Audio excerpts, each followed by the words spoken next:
આદિવાસી પટ્ટાઓમાં શિક્ષકોની ઘટ અને શાળાઓમાં ઓરડાઓની અછત હોવાનો આમ આદમી પાર્ટીના ધારાસભ્ય ચૈતર વસાવાએ વિધાનસભામાં સવાલો ઉઠાવ્યા છે। આદિવાસી બાળકોના ભવિષ્યને ધ્યાને રાખીને ઓરડા બનાવવા અને શિક્ષકોની ભરતી કરવા માટે માંગ કરવામાં આવી છે। તો ચૈતર વસાવાના સવાલો પર કેબિનેટ મંત્રી નરેશ પટેલ જવાબ આપતા તેઓ કહેતા જોવા મળ્યા કે ઓરડા ઊભું કરવાની કામગીરી ચાલુ છે।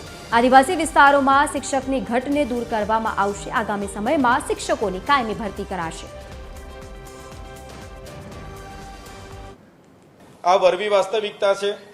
શાળાઓમાં વિદ્યાર્થીઓ માટે ઓરડાઓ પણ નથી। બાળકો ભાડાના મકાનમાં ભણે છે, ઝાડ નીચે ભણે છે, ઓટલા પર બેસીને ભણે છે। એક ક્લાસરૂમમાં 4-4 ધોરણોને બેસાડીને ભણાવવામાં આવે છે। આ વરવી વાસ્તવિકતા ગુજરાતની છે। ગુજરાતની સરકારે સ્વીકારવું પડશે। દર વર્ષે બજેટોમાં હજારો કરોડ રૂપિયાની જોગવાઈઓ કરવામાં આવે છે, તો પછી આદિવાસી વિસ્તારોની શાળાના ઓરડા કેમ બનાવવામાં નથી આવતા? આદિવાસી વિસ્તારોમાં શિક્ષકોની ભરતી કેમ કરવામાં નથી આવતી? હા, ચોક્કસ કોઈ કચાશ હશે।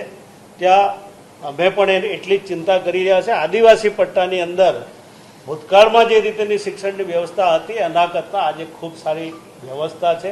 એ ચાહે પ્રાઇમરી હશે કે પછી માધ્યમિક હશે। આવનારા દિવસોમાં પૂરતા બાળકો હશે, ત્યાં કોઈ પણ પ્રકારની ઓરડાની મુસીબત ઊભી નહીં થાય એની ચિંતા પણ આપણી સરકાર કરે છે। અને શિક્ષક વગરની એક પણ સ્કૂલ ચાલે નહીં એની પણ ચિંતા કરી રહી છે। અને આવનારા દિવસોમાં કાયમી ભરતી પણ જે થવાની છે, ખૂબ મોટી સંખ્યામાં શિક્ષકોની ભરતી થવાની છે, ચોક્કસ રીતે હું ખાતરી આપું છું।